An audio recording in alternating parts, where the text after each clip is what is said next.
the disparity in prosecution rates under the joint enterprise law, revealing a 16-fold higher likelihood of prosecution for Black defendants compared to their white counterparts, has ignited a fervent debate within the British legal system. This alarming statistic, unearthed from 2023 CPS data, forms the crux of evidence presented to Sir Brian Leveson's independent inquiry into criminal courts, an inquiry launched by Lord Chancellor Shabana Mahmood last December, aiming for a radical overhaul of the overburdened Crown court system. The inquiry, described as a once-in-a-generation opportunity for reform, seeks bold solutions to address the escalating backlog of cases. Central to this discussion are the submissions of two legal experts, Caer Monteith KC and Professor Ethan Quinn of the University of Manchester, who argue that a critical examination of the overuse of joint enterprise law is crucial for achieving greater fairness and alleviating the persistent court backlog. The joint enterprise doctrine, which permits the prosecution of individuals for another person's crime based on the belief that they foresaw the crime and intended to encourage or assist it, has been flagged as a significant contributor to the disproportionate prosecution of Black defendants. This disproportionality, with Black individuals facing prosecution 16 times more often than white individuals under this principle, raises serious concerns about systemic racial bias within the justice system. The over-reliance on this legal principle, critics contend, results in the collective punishment of bystanders, often unfairly targeting minority groups who may find themselves wrongly implicated in crimes committed by others. This echoes broader concerns about racial bias in the Crown Prosecution Service, CPS, evidenced by the admission of racial disparities in decision-making by Stephen Parkinson, the Director of Public Prosecutions, last year.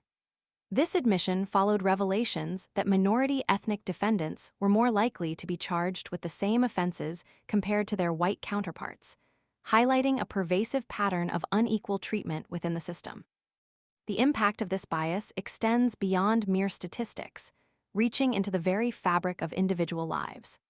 The recent quashing of a Manchester student's conviction, after 3 years of wrongful imprisonment based on misidentification, and a flawed association with gang activity stemming from a video featuring drill music, serves as a stark reminder of the devastating consequences of such biases. The student's case highlights the potential for misinterpretations and prejudices to lead to unjust convictions, underscoring the urgency for reform. The case exemplifies the broader issue of how seemingly innocuous evidence, such as music videos, can be misinterpreted and leveraged to create prejudicial narratives that unfairly target individuals, particularly those from minority ethnic backgrounds. This underscores the need for a more nuanced and equitable approach to evidence evaluation within the courtroom setting. The need for legislative intervention is underscored by the introduction of a bill by Nadia Whittome, the Labour MP for Nottingham East.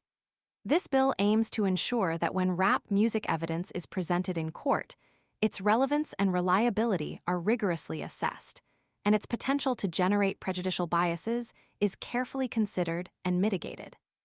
The bill seeks to establish a framework where such evidence is subjected to a higher level of scrutiny, ensuring its admissibility is justified and that its potential to unfairly influence a jury is minimized. This proactive legislative approach aims to address the systemic challenges of bias in the use of such evidence, promoting fairness and preventing wrongful convictions. The bill represents a critical step towards ensuring that the use of rap music or similar forms of cultural expression in criminal proceedings adheres to strict standards of fairness and avoids perpetuating discriminatory practices. The bill recognizes the potential for cultural misunderstandings and misinterpretations to lead to wrongful convictions, urging a more nuanced and equitable approach to handling such evidence in court. The aim is to ensure that cultural expression is not used as a basis for prejudicial judgment, but rather is assessed within the broader context of the case, without undue weight given to its potential to inflame biases. The disproportionate impact of such biases on Black defendants underscores the urgent need for comprehensive reforms to enhance fairness and equity within the criminal justice system.